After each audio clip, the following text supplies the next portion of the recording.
Hi, my name is Taesoo, a postdoctoral researcher at Seoul National University Advanced Opto and Nanoelectronics Laboratory. Today, I'm going to talk about the microcavity QLEDs for next-generation displays. These are my contents. First, I'll briefly introduce about QLED and about next-generation display technology, and then I'm going to share my research results about the microcavity-based QLEDs in three categories. First one is about achieving high luminance, and second, coupling control, and third, achieving high form factor. Then I'll conclude. This is my introduction. Since the first generation display in 1950s, display technology have been developed rapidly. So nowadays, there are many next-generation display candidates competitively emerging, such as QLED, Micro-LED, OLED, perovskite LED, etc. Among them, I have extensively studied about QLEDs. Also, for the next-generation display applications, there are many requirements to be satisfied, such as high brightness, high form factor, high resolution, and low-cost fabrication. And I believe that QLED will be a very competitive candidate to satisfy all of these requirements. So quantum dots are composed of core and shell, and this unique structure makes quantum dots to exhibit superior optoelectrical properties. So they have narrow emission bandwidth and high quantum yield compared to other type of emissive layers. So with these superior properties, the PL-type QLED, which utilize quantum dot as the color conversion layer on top of LCD or OLED backlight unit, have been commercialized nowadays. However, in the near future, the EL-type QLED, which utilize quantum dot itself as an emissive layer, will be commercialized due to its thin and cost-effective fabrication and high color purity, high brightness. As shown in these 4 goals and 5 strategies announced by the government funding will be increased regarding the next generation display researches. Moreover, the application of displays will not be limited to the flat panel displays, but will be expanded to other smaller and high form factor applications such as XR display or automotive displays. Also, as shown in the right newspaper, the Nobel Prize in Chemistry in 2023 was awarded to the 3 scientists who developed quantum dots. In this regard, the quantum dot-based optoelectronics will be highly promising and popular in the near future. Also, the application of QLEDs is now limited to the flat panel displays, but will be expanded to various next-generation display candidates. This is the illustration of next-generation display era. There are many technologies and applications involved here, such as holographic display, laser display, AR/VR application, or wearable displays. And to realize these applications, there are many technologies required, such as CMOS backplane, high-resolution patterning, and on-silicon technologies. However, in regard to the front panel display devices, there are 3 major requirements to be satisfied. First of all, we need to achieve higher luminance. For the general applications like TV or mobile phones, only a few hundred nits are sufficient. However, for other applications like outdoor display or AR/VR displays, we need higher and higher luminance. And because luminance can be expressed as the multiply of current efficiency and current density, we have to increase these 2 factors to get high luminance. Second, we have to precisely control the light-out coupling. So depending on the target application, we have to precisely modulate the emission profile of the devices from Lambertian distribution to the laser-like distribution. And finally, we have to achieve higher form factor. For the applications like wearable display or curved display, we need to achieve high form factor such as decent flexibility or waterproofing characteristics. And to realize all of these 3 requirements, I strongly believe that the microcavity structure based on top emission device architecture will be the best choice. Let me shortly introduce about the top emission structure. So basically in QLEDs, electrons and holes are injected from the opposite electrodes, recombine inside the quantum dot emissive layer, then emit light. In case of the bottom emission structure, the light is emitted towards the bottom transparent cathode and substrate, which make a lot of light loss by the waveguide mode or substrate mode.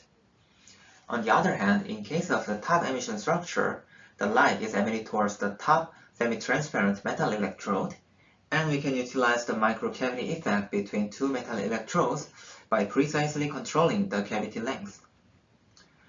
So as shown in these two equations on the microcavity effect, wide-angle interference and the multiple beam interference, we can optimize the microcavity effect.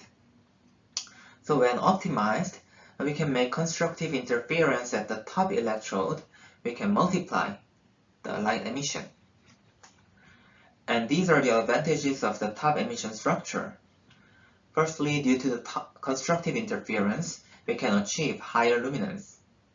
Second, by further optimizing the cavity structure, we can even precisely control the light outcoupling. Third, because the light is emitted towards the top electrode, we can get some freedom of substrate selection, so we get high form factor. And also, the top emission structure can be universally applied to various emitters, and it is highly suitable for high-resolution industries because when the devices are integrated with the bottom CMOS backplane arrays, we can remarkably increase the aperture ratio of the devices. So based on the top emission structure, I have conducted 3 branches of researches to make top emitting QLEDs ubiquitously applied to various next-generation displays. My first strategy is to achieve high luminance by improving the current efficiency. So as mentioned, luminance can be expressed as the multiply of current efficiency and current density, so we have to increase the current efficiency first. This is the energy diagram of inverted type QLEDs, and as shown here, one type of charge carriers are usually over-injected compared to the other type of charge carrier. So there occurs also significant overflow of charge carriers to the opposite charge transfer layers. And this makes significant non-radiative Auger combination at high current density, which reduces the device performance. So in QLEDs, the charge imbalance occurs, which induces non-radiative Auger recombination and carrier overflow that reduces the device performance. So I used 2 strategies to overcome this issue. One was inserting proper interlayer to facilitate or suppress carrier injection, and the other was to recycle the overflown charge carriers by inserting proper exciton harvesting layer. So as shown here in the left paper, we inserted proper charge balancing interlayer, carbazole silicon and PFM between quantum dot and charge transfer layer to facilitate or suppress the charge carrier injection. And as a result, we achieved improved charge balancing factor. And in the right paper, between quantum dot and HTL, we inserted proper exciton harvesting layer with TADF molecule to recycle the electron leakage and form excitons inside the EHL and transfer their excitonic energies to quantum dot by the FRET process. So based on these 2 strategies, we could achieve record high current efficiencies when they were published, which means that improving charge balance is critical in improving current efficiency. My next strategy to further enhance the luminance is to enhance the current density. So when high current flows inside QLED, there are 2 major issues to be considered, which is Joule heating problem and multi-exciton generation. First of all, when high current flows, Joule heat, which is proportional to the square of the current density, is generated, which induces significant thermal induced degradation. And second, when high current flows inside quantum dot, more than 1 excitons are occupied per 1 QD, which is multi-exciton generation. However, These kinds of multi-excitons usually have low quantum yield compared to the single exciton, which is not good for device performance. So in regard to the device engineering, the generation of multi-excitons should be avoided. So in this paper, I used 4 major strategies to achieve higher luminance. So first of all, we adopted the top emission structure and precisely controlled the cavity length to optimize the light-out coupling. So we optimized the ETL and HTL thickness so our top emission device can exhibit 4-fold higher luminance compared to the bottom emission structure. And second, we modified the QD structure to make it electrically endurable. We used continuously graded shell structure as shown in this illustration to reduce the wave function overlap between the electrons and holes, which reduces the non-radiative auto recombination even at very high current density. And third, we suppressed the generation of multi-exciton by considering the exciton dynamics. So by controlling the number of quantum dots inside the emissive layer, we suppress the generation of multi-exciton. So in our device condition, only the single excitons which have very high quantum yield can be occupied per 1 QD, which realized high device efficiency even at very high current density. And finally, we conducted research on heat dissipation. So instead of using glass substrate which have low thermal conductivity, we used silicon substrate which have very high thermal conductivity. So the generated heat around the pixel area at high current density could dissipate rapidly to the surrounding area, which realized low maximum device temperature even at very high current density. So as a result of these 4 major strategies, we could achieve record high device performance, including very high maximum luminance over 3 meganit.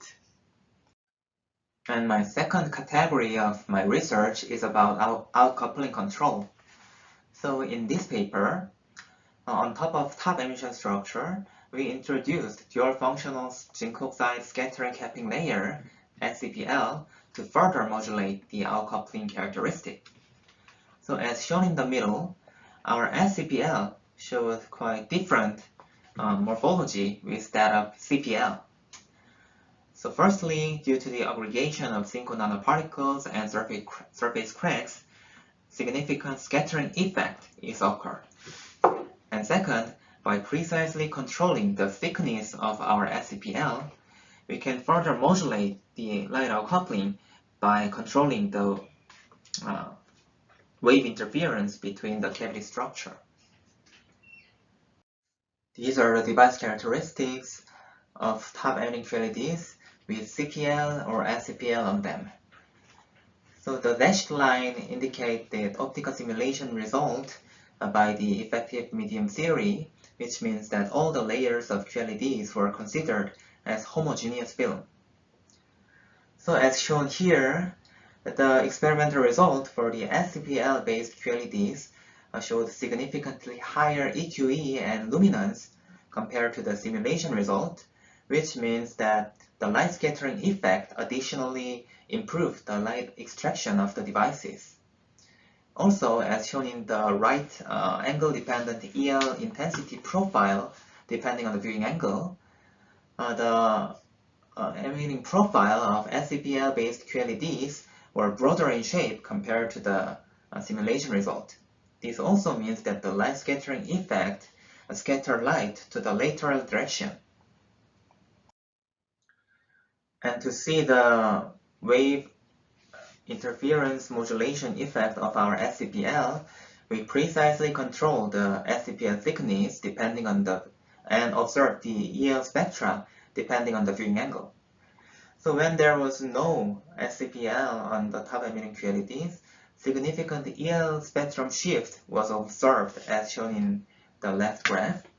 But when the thickness are well modulated to 80 nanometer, the EL shift depending on the viewing angle was completely disappeared. So as shown in the right graph, when the SCPL thickness was 80 nanometer, we can obtain angle-independent light emission, which means that we can see uniform color regardless of the viewing angle. And my third category was about achieving higher form factor. So in this paper, we conducted research on waterproofing and flexible QLEDs fabricated on aluminum foil substrate.